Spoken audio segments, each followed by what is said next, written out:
Nardems with hilarious consequences.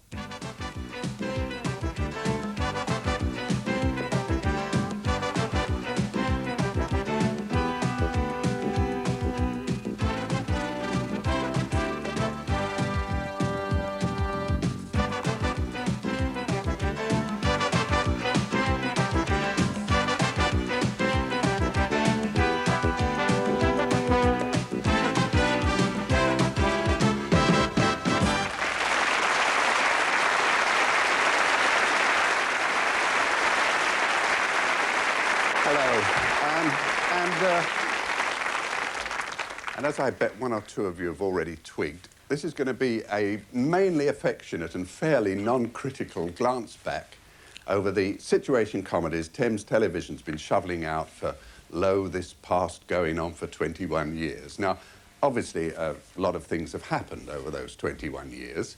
For one thing, some of us have got 15 years older. For another thing, the TV Times now prints a full plot of any forthcoming situation comedy, unlike the early days when they'd simply mention what went on in the first scene, then say, with hilarious consequences. Harry unexpectedly brings the boss home for dinner with hilarious consequences.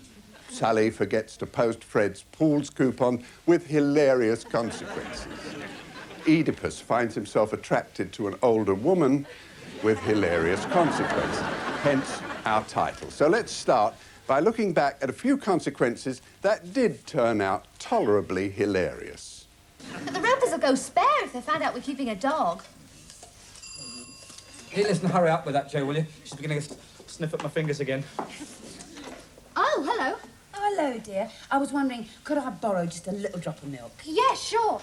Robin, can you find a drop of milk for Mrs. Roper?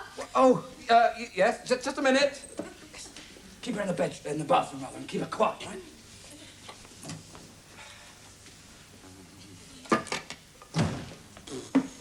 I had a drop, but it went off. Oh.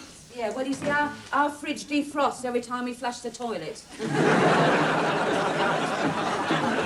get a lot of that in these old houses. Yeah. Is that enough? Oh, that's lovely, dear. I mean, it's only for his tea. Mr. Roper likes a milky tea with his dinner, you know. Oh. You've been to the wars, have you? What? Oh, yes, it was bitten. It was bitten by Chrissy. Chrissy Fitted. Well, he shouldn't have put it in my mouth. Oh, I see. Fun and games, eh? Oh, is that one of your recipes? Oh, it does look nice. Yes, that's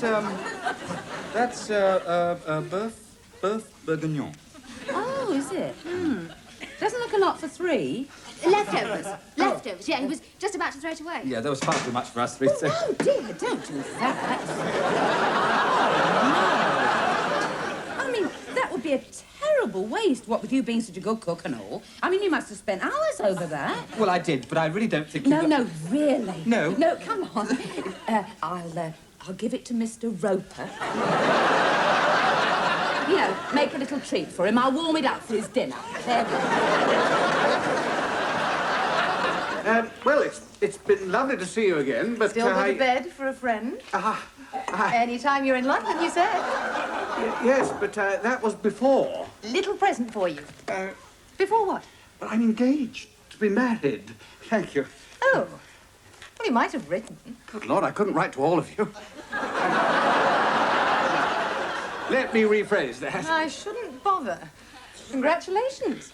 So, you see, thank you. I mean, you can't. I mean, she's a little bit jealous as it is. And if she were to actually find you in my bed, she might just possibly misunderstand. So it's the big elbow. The old heave-ho, tossed aside like a worn glove. Exactly. Beautifully put. Now, look. Let me telephone a hotel for you. And then you... Hello? Judy. This is Judy, my fiancée, and this is Alison. Of course, you must be Dennis's wife. Yes, yes. Yes. Timothy, oh, hello. There it is. This is Judy, my fiancée, and of course, you know Alison.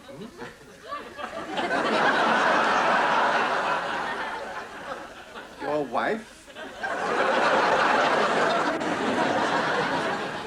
Well, this is the kitchen. You're joking. At least it's functional. Functional? What a liberty they got calling it a fully equipped kitchen. Stroke bathroom. What? Kitchen, stroke bathroom. It says so in the description, see?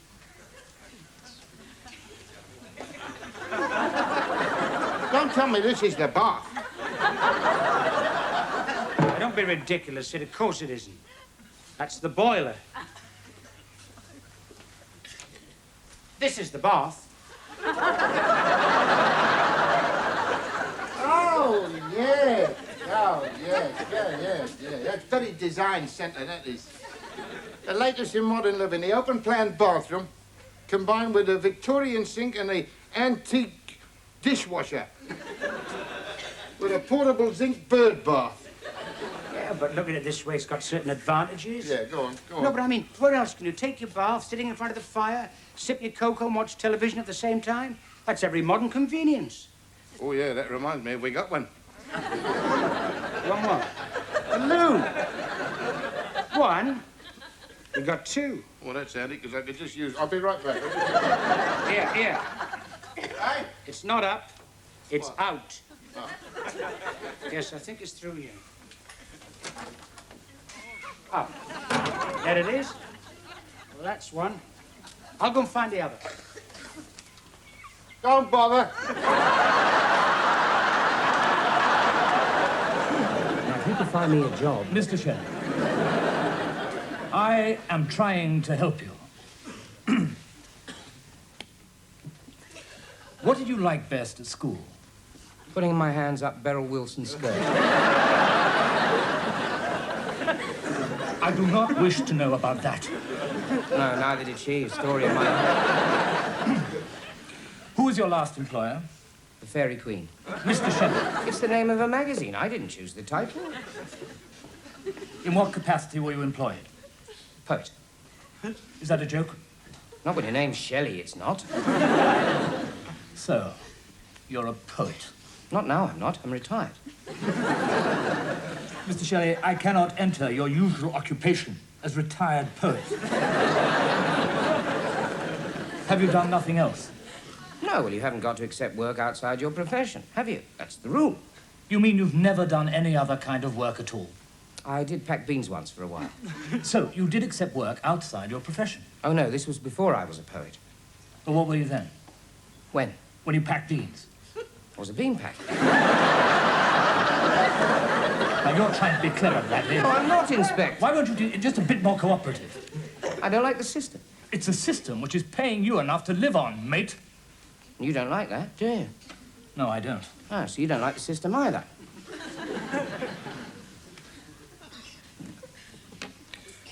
James Shelley, single, 14 Pangloss Road, Northwest 6.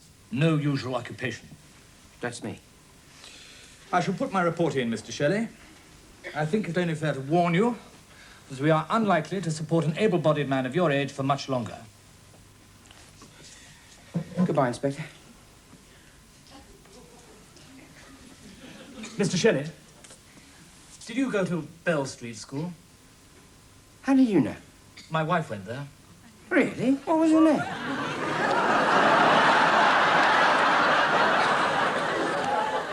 Beryl Wilson.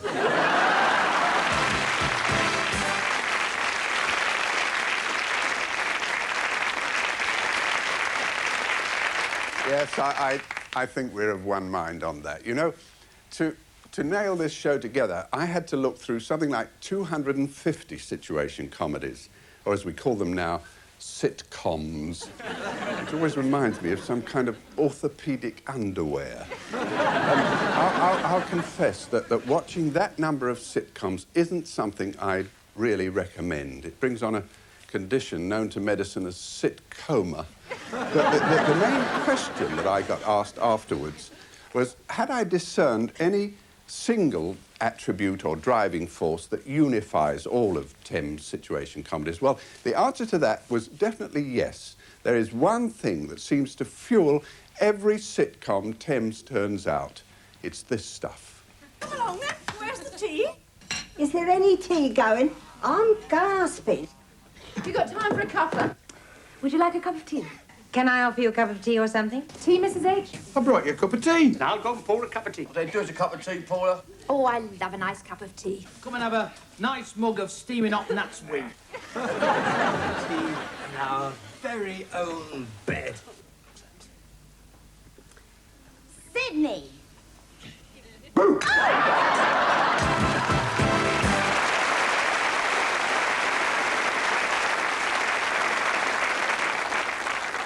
Diana Coupland and the irreplaceable Sid James. Remember somebody saying that his face looked like a cheerful kneecap? Well, let's proceed now to Rule 38B in the Situation Comedy Handbook. When in doubt, have a misunderstanding. Now, in real life, of course, a wrongly understood message, a misheard instruction, a garbled telephone call, any of those would lead to a punch-up, a divorce, or at the very least, a general election. But in the far more amiable world of sitcom, all of them cheer up a storyline no end, a point we will obviously now proceed to demonstrate. The first case history being a moment from a 1970 episode of Father Dear Father, where Richard Wattis, playing a local vicar, takes time off from the Harvest Festival to meet a couple who've come about a christening. Unfortunately, he has the mistaken notion that Patrick Cargill and his ex-wife have come about their wedding. Good afternoon. Oh, good afternoon, Vicar. Patrick Glover. How do you do? And this is... How do you do? Oh, we're here to... Oh, yes, my Virgil's just been telling me all about you. Do sit down, will you? Lovely day, isn't it? Now, Patrick Glover, could I have your address? 21 Ingram Avenue, Northwest 3. Northwest 3. And your name, my dear? Mossman. Barbara Mossman. Barbara Mossman. It should be Glover. Well, it will be. It will be. Goodness, you're anxious, aren't you? Now, I'm fitting you in at 2:30 on Friday. Will that be all right? Oh, yes, that's marvellous. She seems to think she'll be able to change her name to Lula or Rain in the Face. Oh, no, I like Barbara. Karen. Oh, no, Barbara, I think it suits you. Now, about your wedding. Our wedding? Yes, your wedding. The banns have been read and all that sort of thing. Of course, yes, but I mean, does that matter? Oh, yes, very important detail. Now we come to the age of the young lady. Shall we just put it down as over 21? Oh, no, under 21.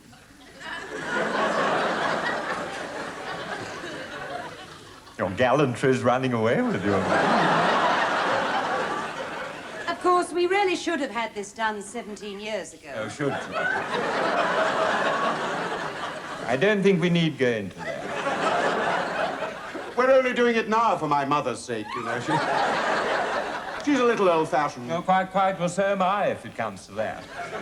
Oh, could I have your address? Oh, yes, of course. 3A, Beaufort Mews, SW3. SW3. I expect you think it's rather odd that we aren't living together. Not at all. Not at all. I'm not one of your swinging vicars. There is one small point. I don't know whether it'll matter or not, but I mean, our divorce won't present any difficulties, will it? Oh, please, first things first. We haven't even had the ceremony yet. Room service, can I help you? Coffee and sandwiches. What sort of sandwiches? Well, you can have them made of anything you like. Right, sir. I'll take the order. What is it? Room 539, coffee for two and some macaroni and jam and custard sandwiches. What are you talking about? That's what he said, macaroni and jam and custard. Well, these foreigners have funny tastes. Room 539, Guten Tag, mein Herr. Could you tell me what you want your sandwiches made of, please? Thank you, sir. Macaroni with jam and custard. He said make them only with ham and mustard. We've explored each other's minds. Yes? Well, I mean, don't you think it's time we moved on? Are you really serious? Oh, yes, I'm serious. All right, then. It's great. You won't expect too much. It's my first time. No, don't worry. You are kidding. No. What, you mean I'd be the... Yes. I know it's old-fashioned, but I've been saving myself for someone who's really serious about me. Well, Angie, yes, I am a bit serious, a bit. Not some men just think of women as sex objects. Yes, they do. And Sister Teresa always said it was wrong to, you know, unless you were married. Oh, Nowadays, I think it's perfectly all right even before we're married. Now, look, Angie, there are a lot of men in this world that you shouldn't trust, you know. I mean, they're like a spider in the mid... No, don't undo anything else. Is it your first time, too? Well, I mean, it's the first time that I've, for the first time, you see. And, you see, oh, my God. You see, I think men and women should get to sort of know each other first, you see, before they get married. We've explored each other's minds. No, I didn't mean that, you see. You see, I'm not ready. Oh, you've got all evening. Now, Angie, for marriage!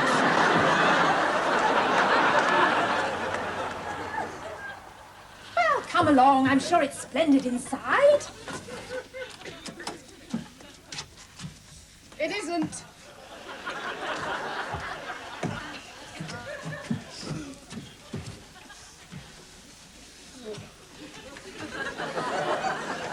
Well, Jane, there's plenty of scope. Did I tell you she was going to make it look more like home, with things on the walls and ribbons on the curtains and... Yes, well, the great thing about caravans is the way everything's stored and hidden away. Simon, open that door, dear. It's always a surprise what you find in these things. I'm sorry. I'm all right, Mum. I'm all right. Are you sure? Yes, I'm fine, honestly. Yes, Thank well, you. you've done very well, darling. You found a plank. All I need now is to find the aspirins, I think. Yes. Now then, Janet explained to me about this. You see, you just fit this in here, like this. Whoops. There we are. And hey presto, your dining table. You mean somebody has to stand and hold it while we eat? Oh, silly dear, of course not. There must be something. Yes, I think... Yes, that's it. Yes, it goes under there. Like that. There you are. Safe as houses. All ready for our first banquet.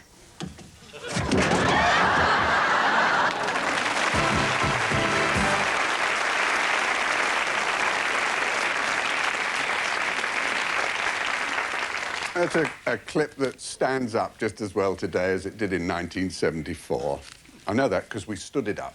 Now, I once saw a typical sitcom fan defined as someone who loves all those warm-hearted shows about families but hasn't phoned his mother for 3 weeks. Now, it's an observation that seems particularly relevant to the subgrouping of family relationship sitcoms that Thames seems to have made a corner in, the triple generation game, where we see child, parent and grandparent living under one roof. As for instance... I just don't want you to get hurt. I have been through what you're feeling, Claire. Have you? Yes, love. You're very like me in some ways. Oh, please don't say that. I ever not. Mummy, I'm only 18. The only thing that keeps my generation going is the thought that we're going to manage better than your lot.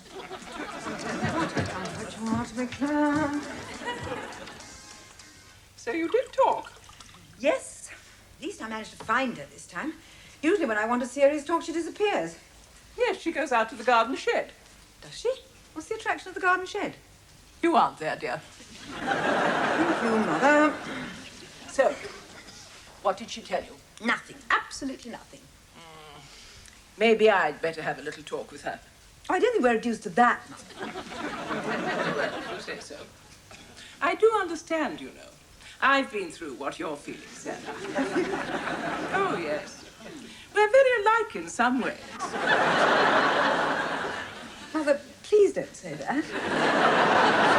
Fact is, I thought you might like to know that, Emma and I have been sort of mulling things over, and we feel we might like to have a more, permanent relationship.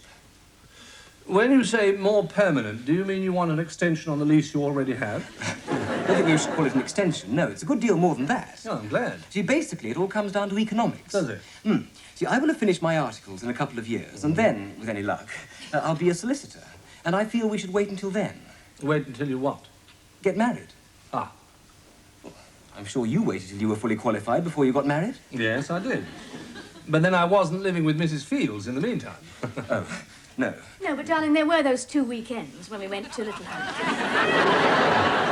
Yes, but we weren't living together as man and wife. No, but we did sign in as Mr. and Mrs. That's got nothing to do with it. As I was saying, Peter, Dinner will be I ready am prepared. at 7:30. Oh, I am so sorry. I know I'd go and have company. This is Peter, Emma's boyfriend. Peter, this is my mother, Mrs. Penrose. How do you do, Mrs. Penrose? So you're the man who has been living in sin with my granddaughter. Mother, please. I'm very much in love with your daughter, Mr. Fields. And with yours too, Mrs. Fields. And with your granddaughter, Mrs. Penrose. Makes it sound like a harem. And I want to do the honourable thing. A bit late in the day, surely. I don't wish to offend you, Mrs. Penrose, but I'm afraid that times have changed. Not for the better. People live together for a very sensible reason. Think how tragic it would be if Emma and I had got married when we first met and were now getting a divorce. There's nothing tragic about that. I've been divorced for nearly 40 years. But you wouldn't recommend it, Mother. If you were married to your father, you would. Sit down. What are you doing? I'm going back to bed. I'm not... Sit down. I want to have a man-to-man talk to you. What are you talking about? When are you and our Vera going to get cracking? Cracking? What do you mean, cracking? You know what I mean. Oh, blimey, you changed your tune a bit, ain't you, eh? When we were courting, it's keep your dirty hands off my Vera. Well, you're married now. It's legal, isn't it? So when are you going to get cracking? We'll start a family when we're ready. I'd like a little grandson. Or a granddaughter. I don't mind which. There's plenty of time to start a family. There might be for you, but I'm not getting any younger. Old age is creeping on me. I won't live forever. No, but knowing you, you'll have a damn good try, won't you? Something ought to be done about these blasted salesmen. What do you want with a set of children's books, for heaven's sake? If I had my way, you'd send them back. Yeah, and if I had my way, you and Leslie'd have a couple of kiddies to read them. Oh, God, don't bring that up again. Well, I don't know what you do in bed together. Well, there's nothing wrong, is there? Wrong? Well, I mean, Leslie's doing everything he ought to, ain't it? What are you trying to say? Your marriage, has it been consecrated? I should hope so after 7 years. Oh, well, that's no criterion. It's happened before. Nellie Lucas, she kept her birth at bay for 12 years. Poor blighter mother died in ignorance. If her cat hadn't got hold of his pigeons. What on earth's that got to do with it? He ate them. Poor old Bert was heartbroken. Anyway, that night she took pity on him and let him into her bed. Of course, she soon found out what she'd been missing. She had 6 kids in 6 years. Yeah, well, you needn't worry about us. We believe in family planning. Family planning. Less planning, more family, that's what you want. We'll have kids when we're ready. I blame all these electric blankets.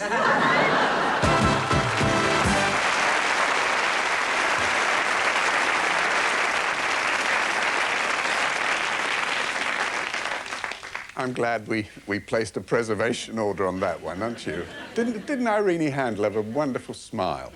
Anyway, in part 2, we'll be continuing this revision course on the sitcoms fabricated by Thames Television in their tireless efforts to please the public and win awards. But to take us into the break, here's a small but choice assortment, starting with a reminder of what John Alderton looked like back in the days when he apparently took turns wearing Engelbert Humperdinck's hair. Women's clothes, glossy for the liberated lady. Anyone needs up? Oh, well, that shows promise. Now, just a minute, Jane. Admit one. You'll think of something.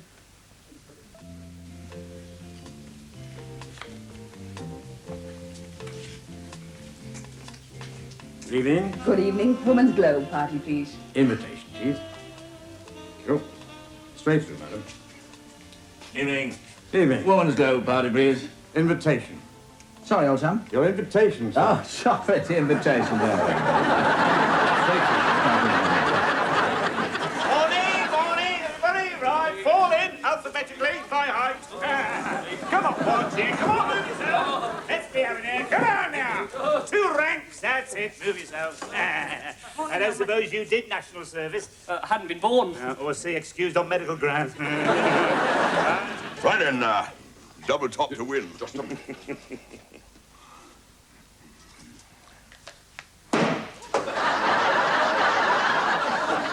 There's a fly. I didn't want it to distract your attention. You better take that again.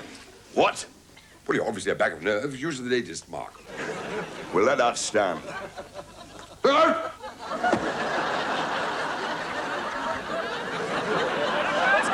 Your father's teaching me a new game. It's called Miss the Board. Just a minute. No, Pete, I don't want another word. Not another word, right? All right. I won't tell you your flies are undone.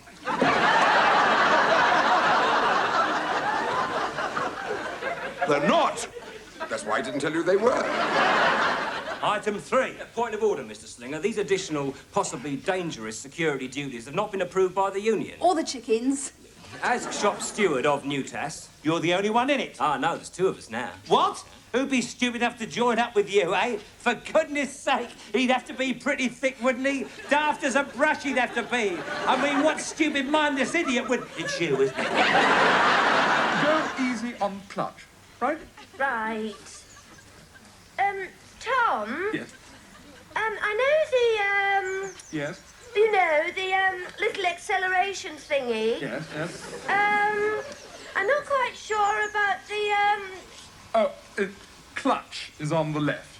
Okay. Right. Left?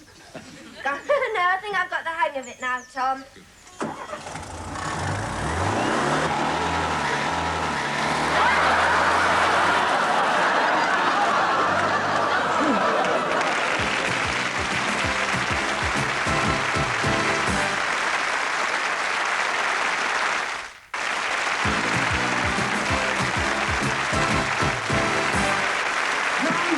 Evening, Raymond. Oi! Who are you? You just shouted down your boss's ear hole. Never you mind what I did or I didn't do. And my name ain't Raymond. What is it then? Richard. Ah, Dick. Couldn't happen to a nicer fella. Let us in, Dick. You ain't going in there. Look, I've been parking a car and with a group. Now listen, you. Don't you get stroppy with me. Look, what is it with you nightclub? Is this a nightclub or what? Yeah, a members-only club, and you ain't a member. Well, all right then, all right. I'll join. How much? No, you can't join. Why can't I join? Because, pal, I says you can't join. You can't join, because I don't like your attitude. Well, I can't think of it. I don't like your attitude neither. I couldn't give a monkey's now on your toes before I give you a slap. Oh, yeah, you come near me, pal. I'll hit you so many times you'll think you're surrounded. Oh, yeah? Are you sure? Yeah. Fancy your chances then, eh? No, I don't. Are you applying for a job too? Yes. Do tell me, I've been trying to place that tie. Is it Christ's? No, it's mine. Christ's College, Cambridge. Oh, I see, yes. Well, it might be. I bought it in Woolworths. Hey, now that looks good enough to eat. I cooked it from a real recipe. See? It's just like in the picture. Looks great. And you look great, too. So do you, Murray. Probably. Hey, this is really nice. Do you know what I mean? Do you know, if I'd known you could cook, I'd have asked you to marry... How is it? Oh. Dear, let me check some. Curry powder, 1 to 2 teaspoons. 1 to 2 teaspoons? I thought it said 12.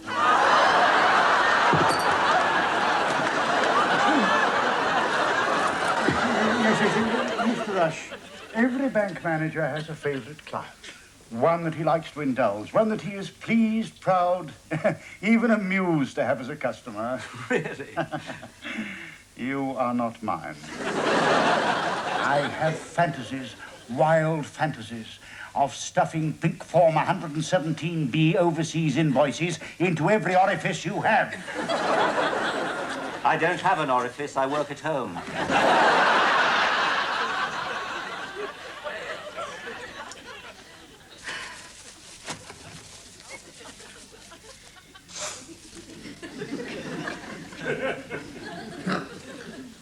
If only his dad was alive.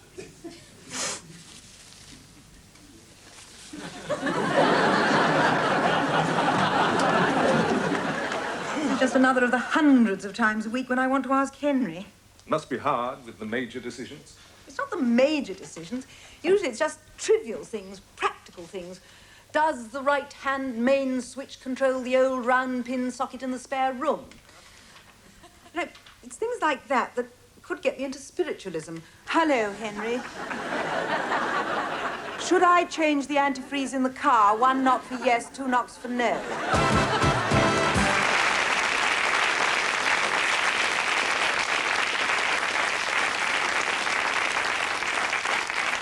And welcome back to this revival meeting. Please don't place too much importance on the fact that those last 2 excerpts showed a couple of gallant go-it-alone heroines momentarily weakening under pressure, because one of the most rewarding results of our delvings into sitcom archaeology was the number of times we came across moments where the oppressed sex not only reared up and hit out, but even the most unexpected victims moved out of soppy into stroppy.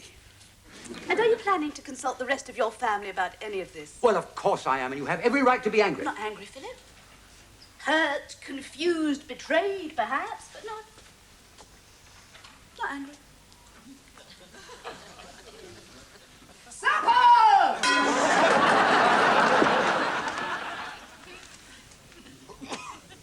Bracken House, Cannon Street, EC4.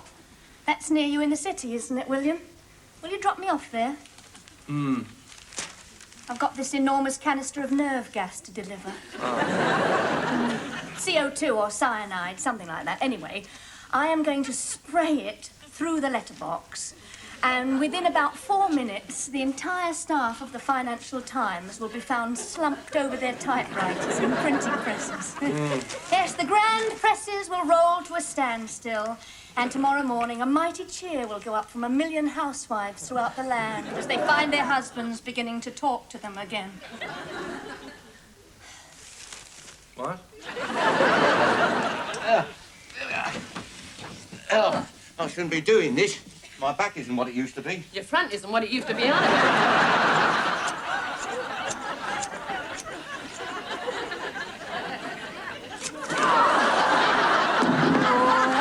Better. You know, when I'm dead, you can dig me up in 10 years' time, and that coffin will still look as good as new. It won't. I'm telling you it will. And I'm telling you it won't. All right, clever clods, why won't it? I'm having you cremated. This is it, isn't it, Norman? Life. This is what it was all for. Why I slept with bitter aloes on my fingernails and Victor Mature under my pillow. I learnt to jitterbug and fail my school certificate. I had to wear national health glasses through eating too many dried eggs. And let you put your hand up my dirndl skirt at the festival of Britain when my mother thought I was potato picking with the young conservatives. And married you. And had a honeymoon in Sheffield, because Denis Compton was only 3 short of his century and you didn't want to miss it. And brought up a daughter without a single fish finger, and taught her the hula hoop and a sense of values. Then watched her run off with the first spotty-faced hooligan who showed her his Roy Orbison.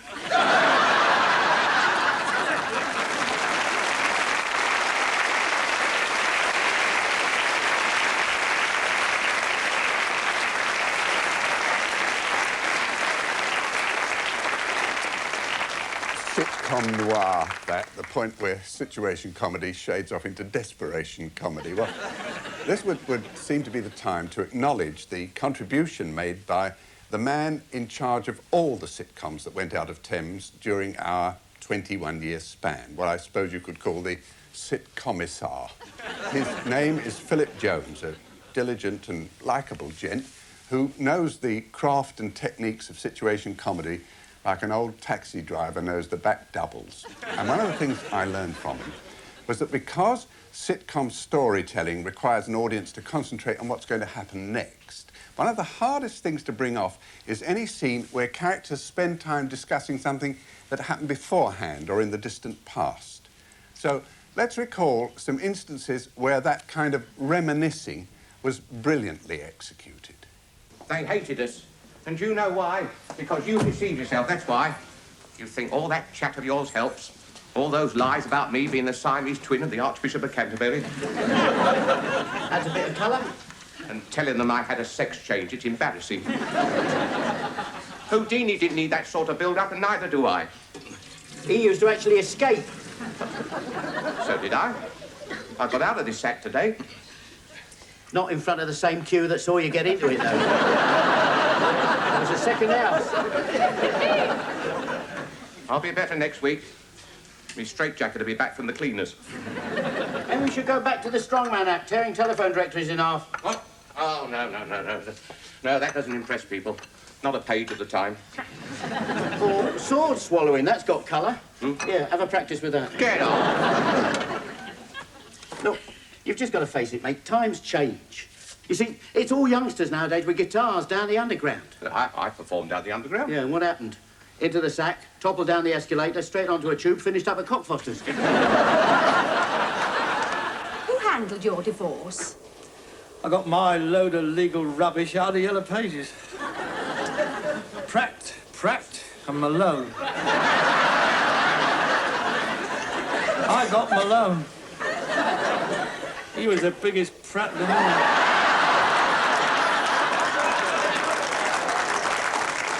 You know, he asked me the most personal questions. Quite crude he was. He had the sauce to ask me if my wife and I enjoyed healthy, normal sex. For goodness sake, never. He did. Enjoy? He actually used the word enjoy? He came right out with it. And that man is a solicitor. I told him straight. I said I had far too much respect for my wife ever to enjoy anything of that nature. Do you remember when you first came to us, Rolf, at the very beginning, how I said to you that we'd do all we could to help you? Anything you wanted, anything you needed, you only had to come to us, and the company would help you out. You remember that? Oh, it's vividly. Yes. Well, that just shows what a load of old cobblers we used to talk in those days. This company couldn't give a gnat's fart about your miserable little words. I treat myself to a rude word every day, and that was it. Let me give you a bit of advice. When I was your age, that was just after the war. Which one? I was infatuated with a girl called Henrietta. I used to lie on the roof of the bicycle shed and throw conkers at her. My technique with women lacked a certain finesse in those days. I don't know. And she threw me over for the butcher's boy. I still can't think why. Perhaps he had bigger conkers.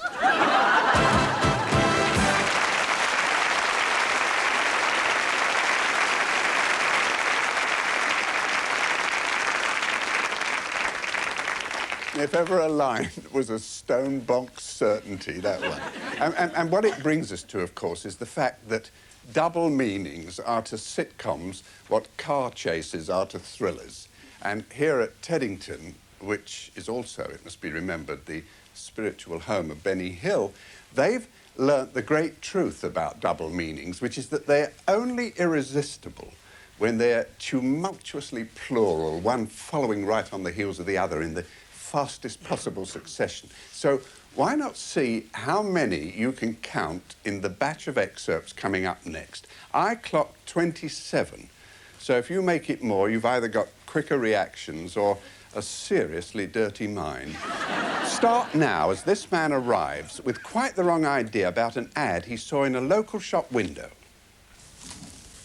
Oh, excuse me. I've come about the card in the newsagent's window. Oh, splendid. Do come in. Well, I'll be off then, Mrs. Wilcock, and Thank you very much for everything. Makes your eyes water. Does she? Sit yourself down.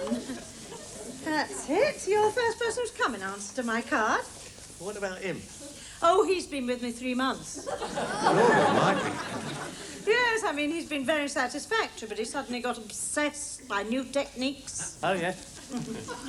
Yes, I mean, one of the things he suggested would have brought the ceiling down on us. He's only a little fella too, isn't he?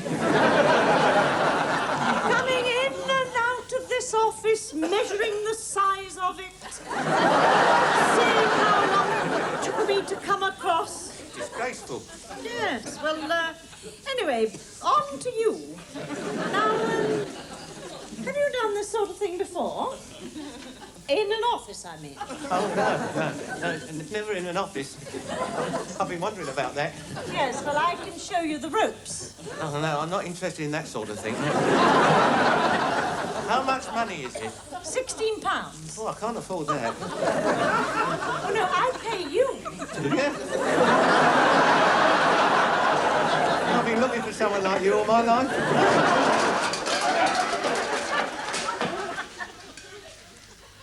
This stuff's got a life of its own. Morning, Mr. Neville. Morning. How's your rock cock? All right, don't stand there. Go and fetch the others. Oh, right on. I can't get over it. Can't get over what? Your face. Well, it's not as bad as that, is it?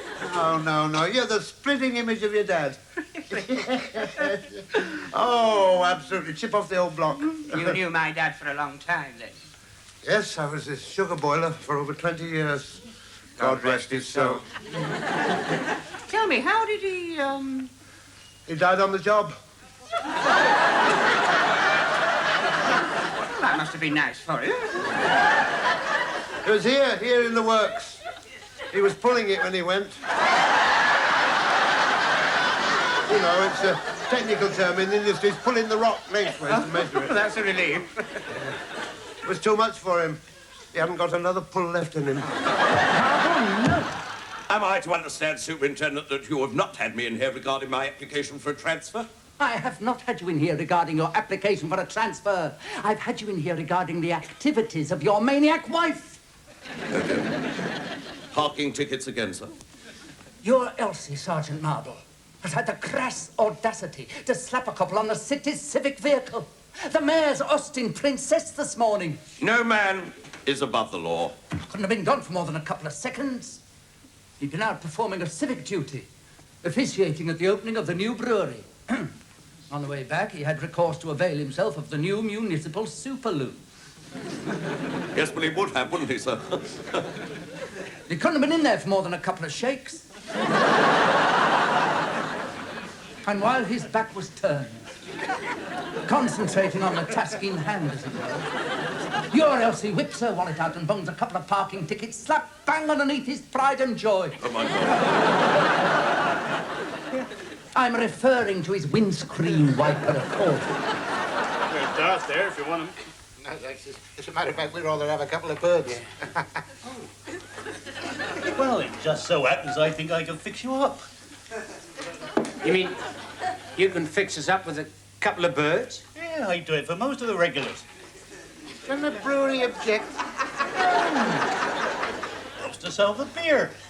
I'm not surprised. I only started it off as a sideline, but there seemed to be quite a demand for them. Always has. Especially around about Christmas. Everybody seemed to want a bird at Christmas. Well, you couldn't find a better time, really, could you? I fixed the vicar out with a beauty last year. Vicar? Him and the curate share one every Christmas. Very kinky. I have one myself every Sunday. Get away. Oh, nothing I like better than a bit of breast.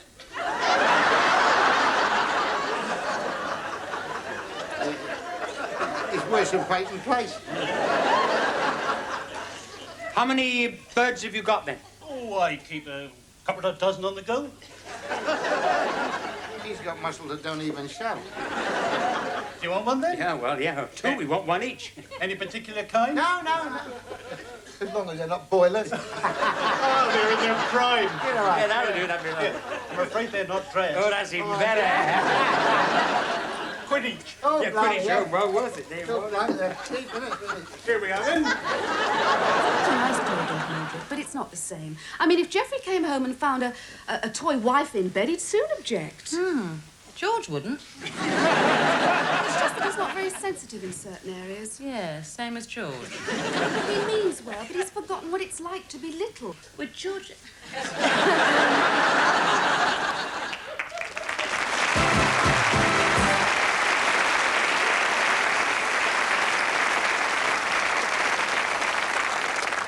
Who else could achieve a double meaning without speaking a word? Now, we'll be employing the matchless Miss Joyce again in part 3. After all, this is a Youth Opportunities programme.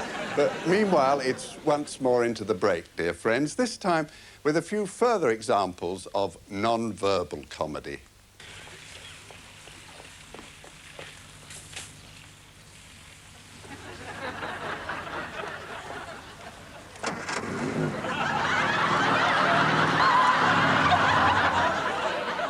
Remember, if you want that new church roof, watch this next shot. Coming, Monty.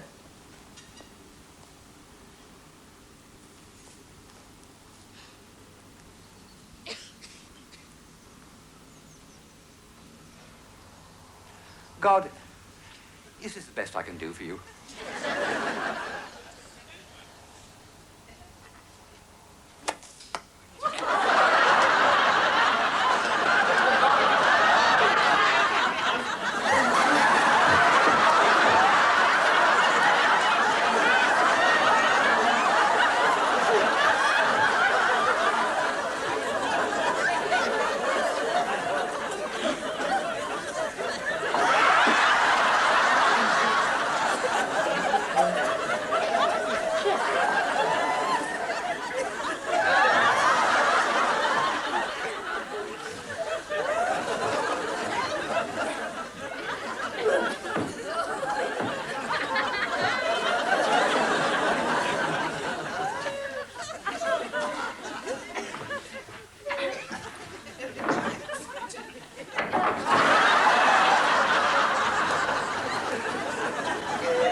All right, lads, it's war.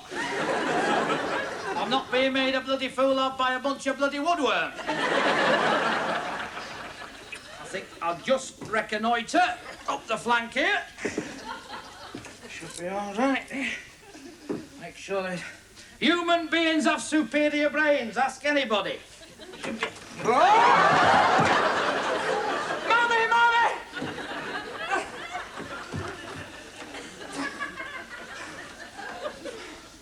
I'll teach you, Richard, never underestimate a wriggly enemy. Bit of rearguard action, I think. You never get up this far, do you, lads? Too fat to climb up here, aren't you?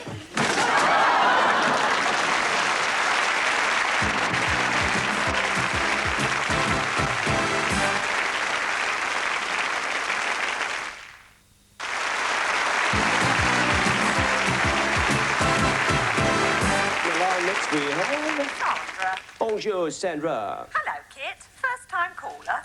I'm ringing with a consumer complaint. Go on. Well, yesterday I got this T-shirt for £4.99, right? And the first time I washed it right, all the colours ran and ruined the rest of my wash. Well, that's exactly the kind of substandard manufacturing we want to hear about, Sandra. What make of T-shirt was it? A Kit Curran is King T-shirt. You know, one of those you advertise. I'm sorry, Sandra. You seem to be on a very bad line. Precisely. Perhaps you can call back some other time. And Obed begat Jesse, and Jesse begat David the king. And David the king begat Solomon of her that had been the wife of Uriah. And Solomon begat Rehoboam. And Rehoboam begat Abiah, and Abiah begat Joseph. And Josephat begat Joram, and Joram begat Uzzias. That should be about right, but don't want it too hard-boiled. Hey, that reminds me. I've got something for thee. Now, then, what about that lot? Hey? Oh, Walter. Oh, I couldn't, dear. Yeah, it's only a few blooms. Go on, take 'em. Oh, they're beautiful. I say, you've been and put a card in and everything. Yes, to Cyril with deepest sympathy. And you can answer the telephone. Hello. St. Peter's in Hampstead. Is he?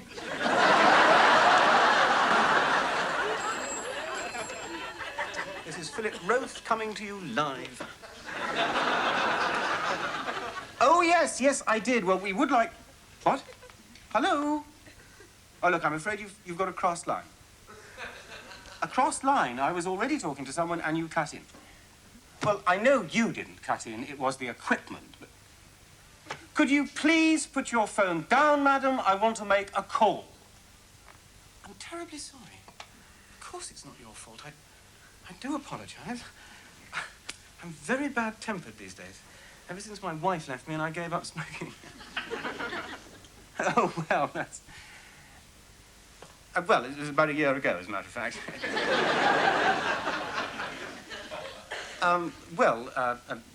That's no problem. I mean, I can cook for myself.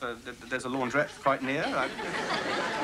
I mean, not that I ever thought that sort of thing was exclusively Ellen's... Well, since you ask, I took it quite badly, yes. No, children. Look, it's very good of you to take this interest. Oh, I see. Oh, how dreadful for you. Had you been married long? Oh, Lord. What, and this happened nearly every night? What, wait, the judge said that? Yeah. Oh, I see. Oh, you do visit him? Yeah? Oh, well, no, not conjugally. Well, I mean, one wouldn't expect. Look, what's your... Now, my name's Philip Roth, R-O-A-T-H. Hello, Lillian. Hello, Lillian. Oh, that's a lovely name. Look, whereabouts do you live, Lillian? Maybe we could... Hello? Hello, Lillian? Oh, no!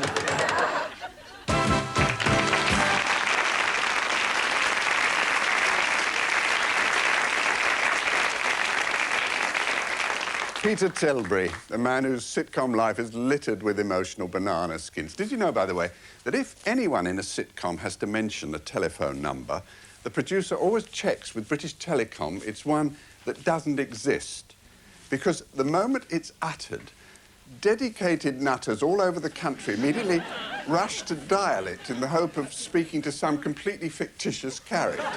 Anyway, into our next batch of recycled pleasures, in which a selected few of those characters offer others various forms of advice or instruction, starting with a couple who'll really put your memory on rewind.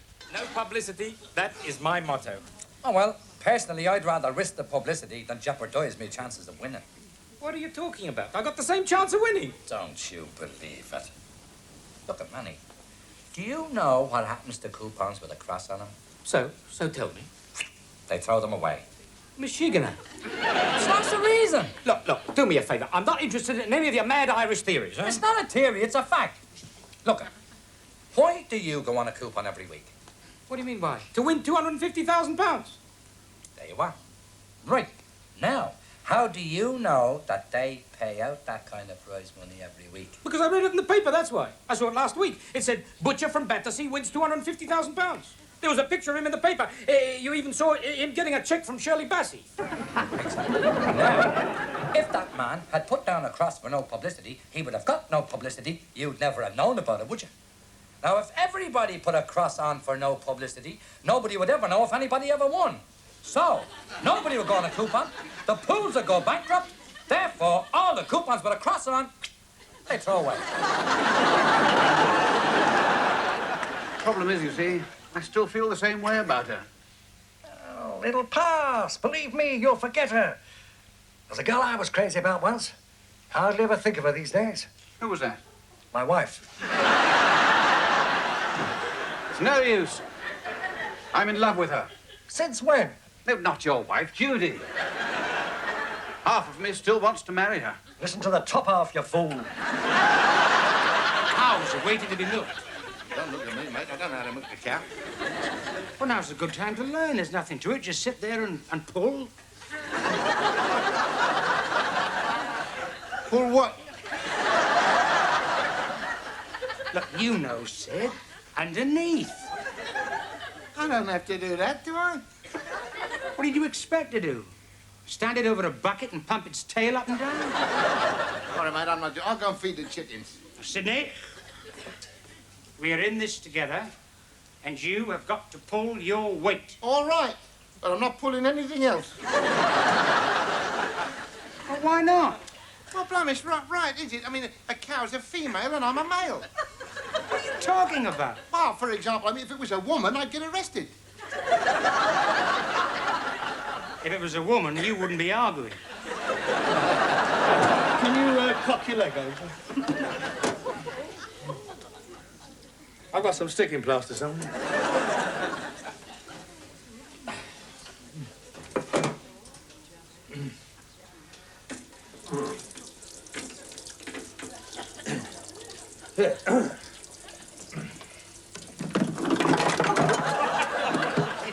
Huh? Whoa. This is all pre-national health, you know. This stuff. It's all on prescription nowadays. Oh, God. If I was Power Med, I could wipe out the whole of Basingstoke with this lot. Now, okay. Oh. Sterilising tablets for Sharon's feed bottle. Oh, those 3 o'clock in the morning feeds. Oh, I should have some iodine somewhere. Just a minute. Would you credit it? Now, I've been looking for that for years. That is my old rust remover. If I sit here much longer, I'll need it. I don't want help is at hand. Cotton wool. Cotton wool. Cotton wool. Me? Yes.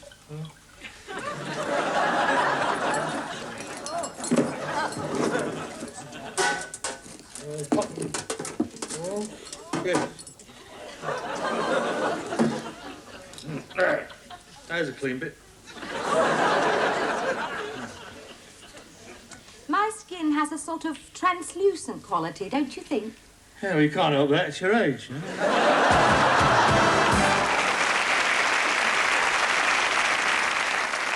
Linda Barron with another fondly remembered star. Incidentally, did you notice how careful Harry Corbett was not to reveal the brand names on his sterilising tablets and rust remover tube? In those days, you see, sitcoms were so punctilious about not doing any Bakshi advertising, a props man often used to go around with a paint pot disfiguring the names on any branded goods on the set, which is why an actor I knew who was playing a breakfast table scene suddenly found himself confronted by a cereal packet labelled Elog's Own Lakes. But a sitcom rule that's still observed is the one we're illustrating next, that when it comes to comedy construction, frustration is always funnier than fulfilment. Robin, do you think I'm being unreasonable? Yes. What? It's 2 o'clock in the morning. You're still talking, that's unreasonable. Now, either marry me or go to sleep. All right, I will. Good. What? I will marry you.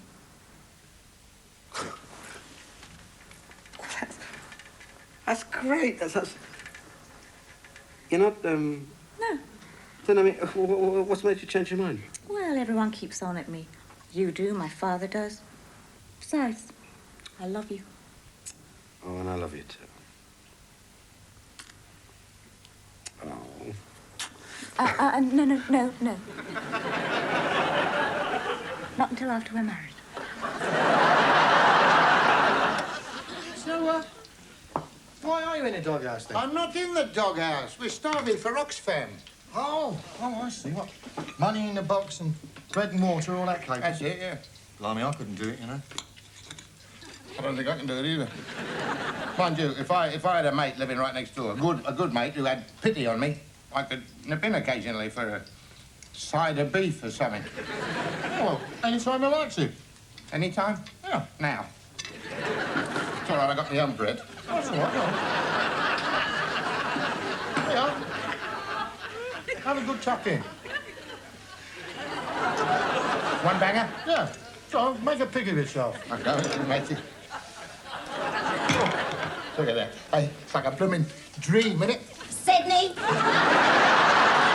Had a nice day, then? Traffic not too bad, I hope. Did the central heating man come as promised, the liar? Were your sandwiches all right? I'm sorry they weren't real crab paste. You can only get crab paste. Has your leg been any better? Has your leg been any better? That's good. That's good. £3.87.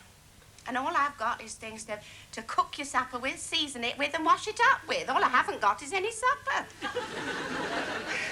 Do you fancy mashed Brillo pads and tinfoil? Good girl. I think I'll make a nice cup of tea, then kill myself. Yeah, that's the spirit. Why couldn't you bring me some breakfast in bed? I wasn't in the mood, George. You know how it is. I mean, sometimes one just isn't in the mood. Isn't that right? I see, it's tit for tat, is it? I've got to sing for me supper, have I? It's breakfast, George. And singing isn't involved. I'd get better treatment if I had a cold nose and dropped hairs all over the place. You have, and you do.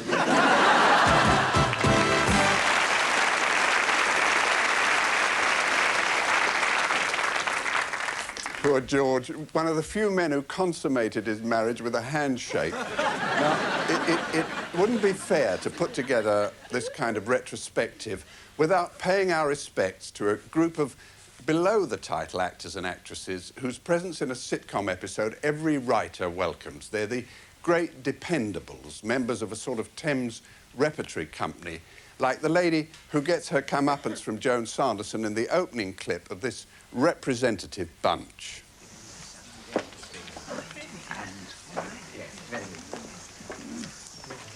Of course, when my daughter Tricia was burgled, the thieves got away with over £30,000 worth of silver. Really? How careless of her to leave so much small change lying around.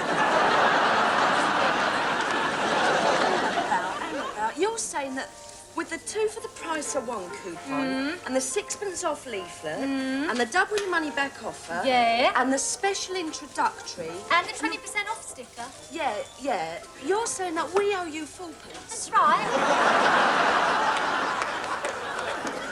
Nice.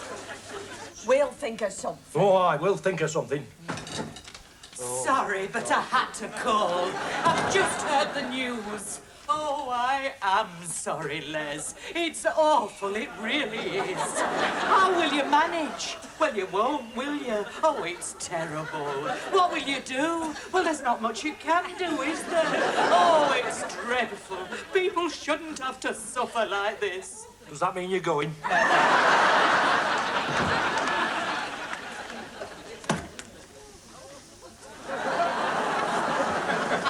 Here, listen. I found out who the new manager's going to be. Slinger from Surbiton, old swiney Cecil. I knew him when he was a trainee. God, he's an evil bastard. Thing is, elegant, conceited, a real slave driver. Never married. Rumour has it that he's a raven. Morning, Fred. Morning. But with the heart of gold underneath it all. You told him Nigel was going to be away for 18 months and you're surprised. Oh. Oh, yes, exactly. You have just put yourself on the fair game list. Widows, divorces, girls whose boyfriends are out of the country. To your average man, i.e. all of them, you're fair game. Do you know, at my husband's funeral, I was chatted up by one of the undertakers. How horrible. What was he like? About 6'2", fair hair, blue eyes. Spoke with a Scottish accent. I didn't really take much notice of him. What do you think of me as? Well, mate, that's what you are. Thanks, son. Tommy, seeing as we're mates, what are you going to buy me for my birthday? I've told you, you're not supposed to ask what you're going to get. Yeah, but if you was going to get me something I didn't like, then I could tell you, and you could get me something I did like. Look, you'll get what you're given. As long as it ain't roller skates. Why? Have you got some? Now, what, my dad's getting me a pair. Oh, you... Hang about. You told me your dad was dead. Well, he's not exactly dead. Not yet, anyway. What do you mean, not yet, anyway? My mum says he will be if she ever gets her hands on him. Why, where is he? He's in Leicester. Oh, I see. He's working away from home. No, he's living over the brush. You You know, living in sin. Are you having me on again? No, honestly, he's trying to with me Auntie Marilyn. Well, she's not really me Auntie Marilyn, but that's what my dad told me to call her. You should hear what my mum calls her.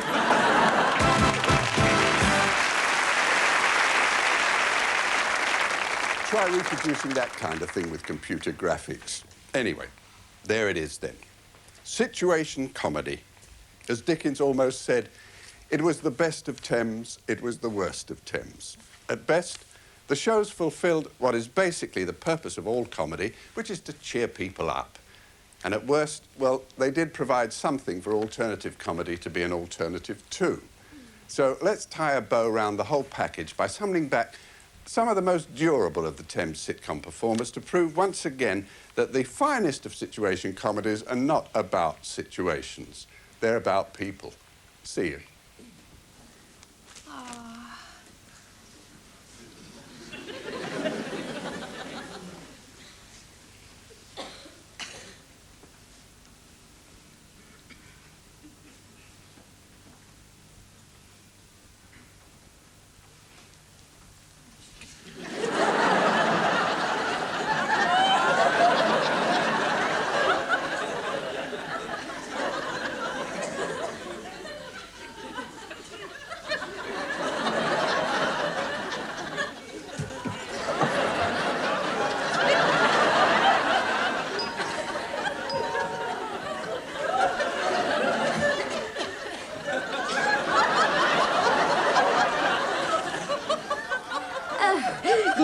Mrs. Redworthy.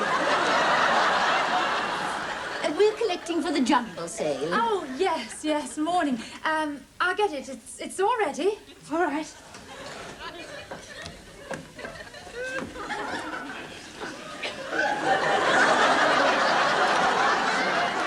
Well, I'm afraid this is the best I could dig out. Yes, I do seem to be putting on a bit of weight, don't I? Yes. Well, you'd know best about that, of course. I really must do something about it. One good thing. Yes? I do know what causes it.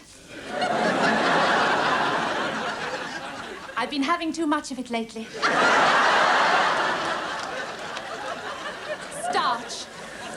Now, Mr. Gagnon, what actually are your educational qualifications?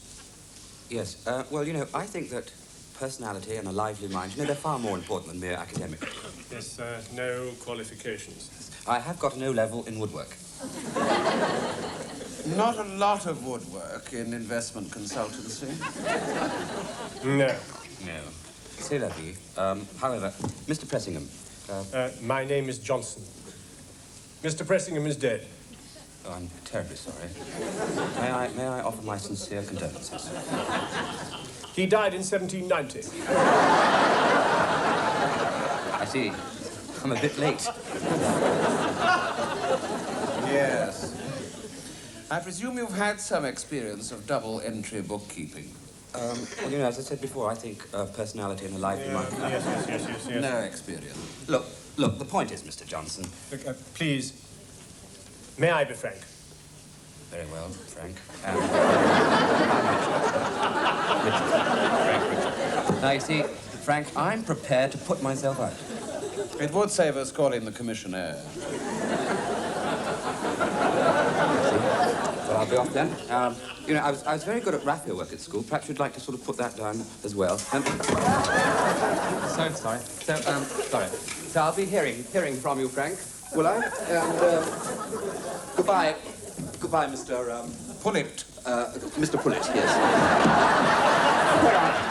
Where are you, blooming old wrecker? I'll have you kill you, that's what I'll do. I'll wait for him. I'll have him. Oh, blimey, he can't seduce my wife just because we're national health. My love for you is true and sure, and through the years it has been pure. Lust. Lust. Typical. To the only man in my life, hope you like the gift. That's Jean's handwriting.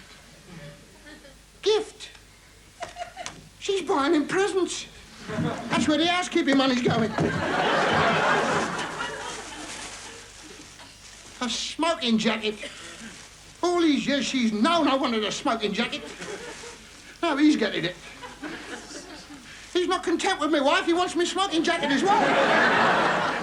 I'll teach him.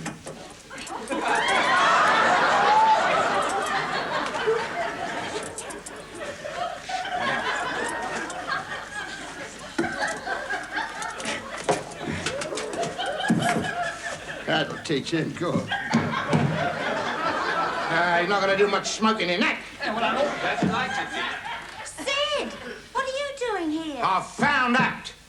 Oh, what a pity. We were trying to keep it from you. I'm sure you I wanted it to be a surprise. It was. Well, now you're here. You might as well take it with you.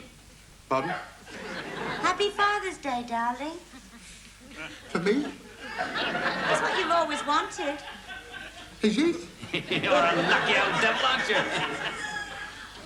Yes. And don't worry, darling. They said that if it doesn't fit, they'll change it. I wouldn't bet on that.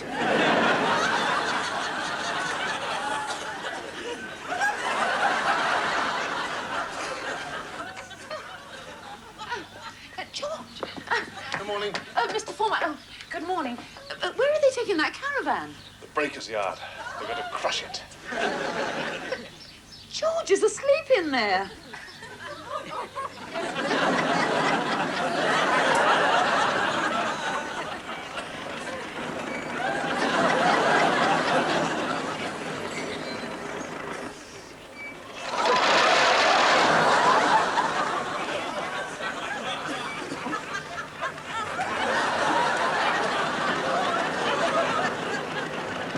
I don't remember the name of the firm, but I do know it was in Crescent Avenue. Crescent Avenue.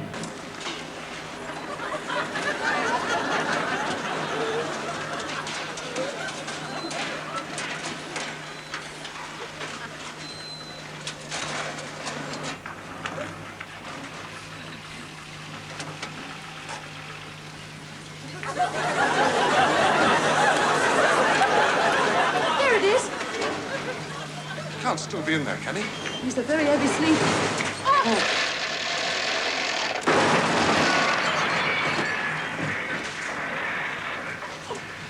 George!